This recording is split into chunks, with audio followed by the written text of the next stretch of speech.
Hey, what's happening, guys? What's cracking? YouTube, good morning. Thank you for tuning into Rules for Rebels. And today, in this video, we're going to be talking about why dropshipping high-ticket items does not work. Now, this is somewhat of a generalization. I'm sure some people out there are having success with high-ticket dropshipping, but I think it does bring even more challenges than regular dropshipping, which already brings more challenges than traditional e-commerce.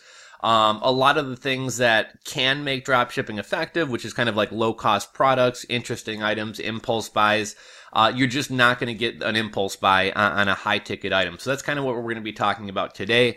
I've seen this topic coming up more and more. I think a lot of people are kind of starting to finally see the light and realize that, drop shipping isn't this easy thing that a lot of YouTubers want to show you.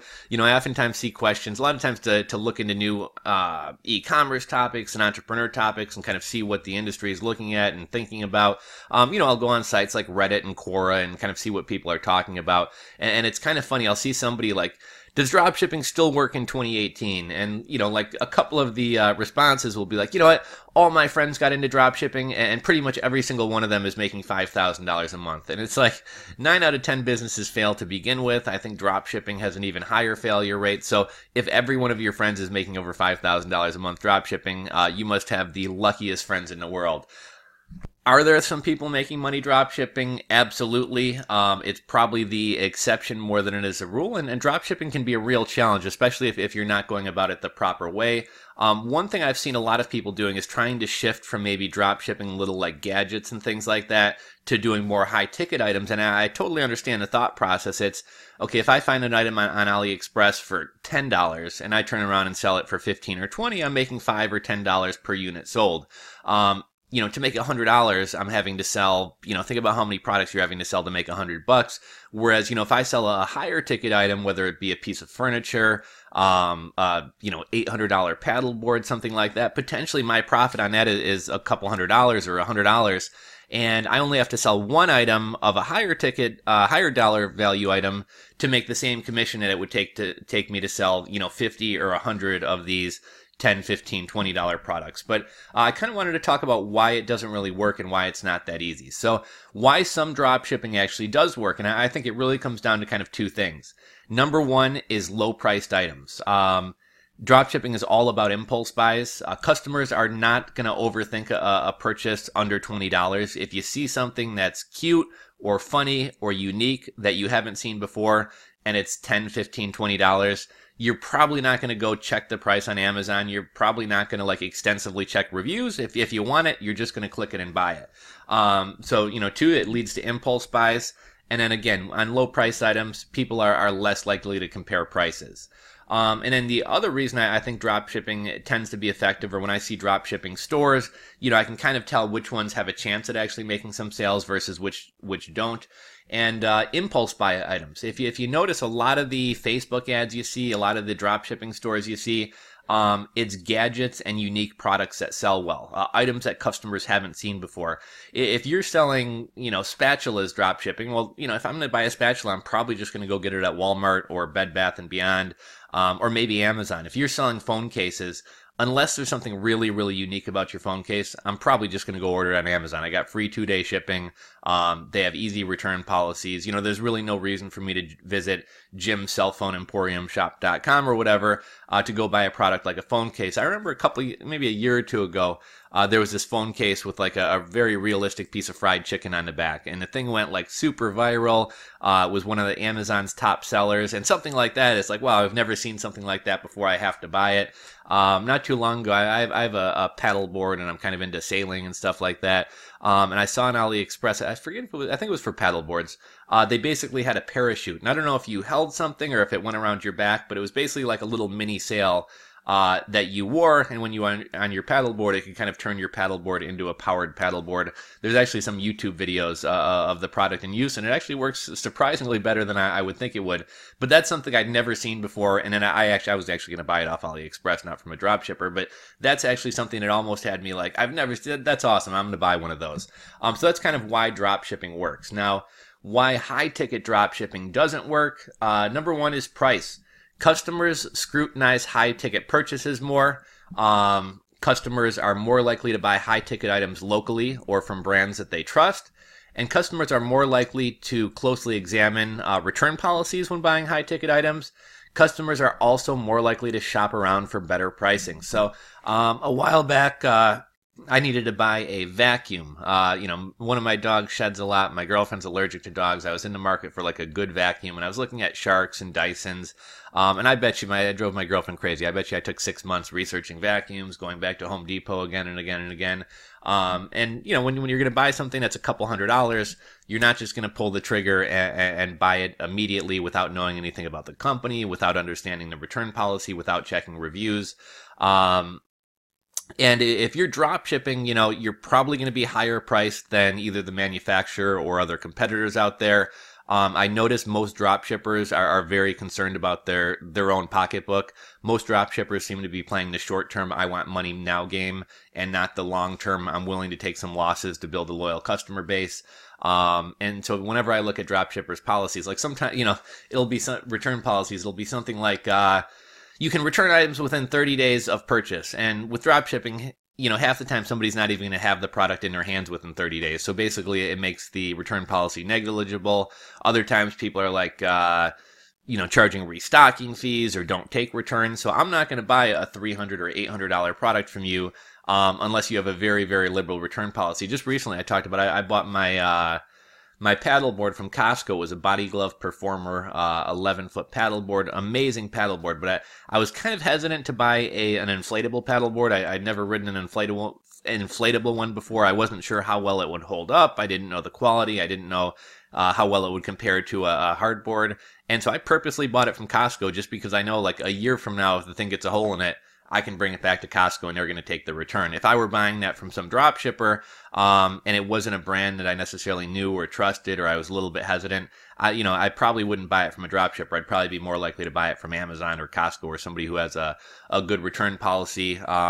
People are going to shop around for reviews, and when people are looking for reviews, they're also in turn going to check prices. And if you're drop shipping stuff from China, a lot of times these brands that you're drop shipping are just kind of like made up brands by the manufacturer, and there's not necessarily even going to be a lot of good reviews out there.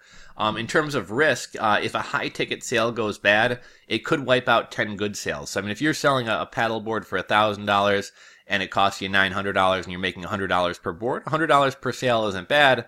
But if one of those paddle boards gets lost in the mail, if one of them is defective, if you get one scam customer, if you get one credit card charge back, you're out $1,000 for a product. You only make $100 per sale. That one bad sale is going to wipe out 10 good sales.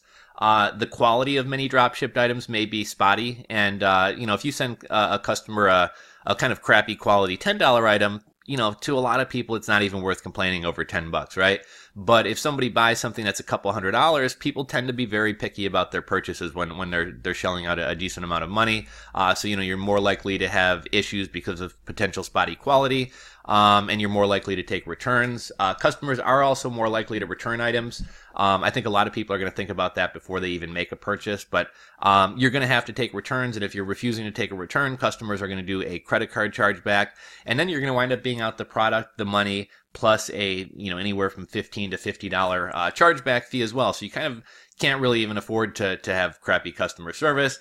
And then lastly, a high risk of credit card chargeback. So when you sell high ticket items, it automatically makes you a target for credit card scammers. I've talked about this a lot back in 2015 when I was doing the hoverboard business. I never really went online with the hoverboards because I was worried about chargebacks. I was worried about credit card fraud. And I knew the quality of hoverboards wasn't that good. People can do a credit card chargeback for 6 months. So even if somebody beats the hell out of their board for 2 months and then wants to return it, I can pretty much either take the return or roll the dice that they're not going to do a chargeback. And if they do a chargeback, they're going to win. I never went online with those sales, but Soldier Boy and Tony Hawk both had online hoverboard companies. And not only do they deal with a lot of returns and chargebacks due to the quality of their merchandise, but also it attracts scammers. If somebody has a stolen credit card, what do you think they're going to do? Are they going to go buy 10,000 phone cases and try to sell phone cases one by one? Or are they going to go buy a high ticket item that's a little bit more liquid, a little bit easier to sell? Back when hoverboards were popular, hoverboards at one point were going for $1,500. You got a stolen credit card, you go buy 2 hoverboards for $3,000, you can probably pretty easily get $2,000 out of them, as opposed to buying a bunch of phone cases or t-shirts or whatever else. So selling high ticket items also makes you a little bit more of a target for credit card scammers. So again, why you should avoid high ticket drop shipping. Items less likely to sell, period, because of the price point. Advertising costs will cost you more. High ticket items tend to have good margins, which is going to lead more people into selling them. You're also competing with the manufacturers who are going to be running ads against you. And then there's also more risk associated with both chargebacks and returns. So again, I just want to kind of highlight, I'm not saying that it's impossible to sell high ticket items. Actually, I think it's actually very possible if you don't drop ship from China. I want you guys to check out a site called thomasnet.com. It's pretty much all USA manufacturers. It's a lot of larger companies. And there's literally everything under the sun on there. It's not quite as easy or user-friendly to search as Alibaba. A lot of the people on thomasnet.com aren't actually selling finished goods. They're kind of selling materials. So just for example, when I was looking for yoga mats on there years ago, I found a lot of people who would sell you like 100-foot by 100-foot roll of yoga mats if you were a manufacturer and wanted to do something to them, but it's a lot harder to find somebody who actually makes like the finished product of a yoga mat. But there are some good manufacturers on there.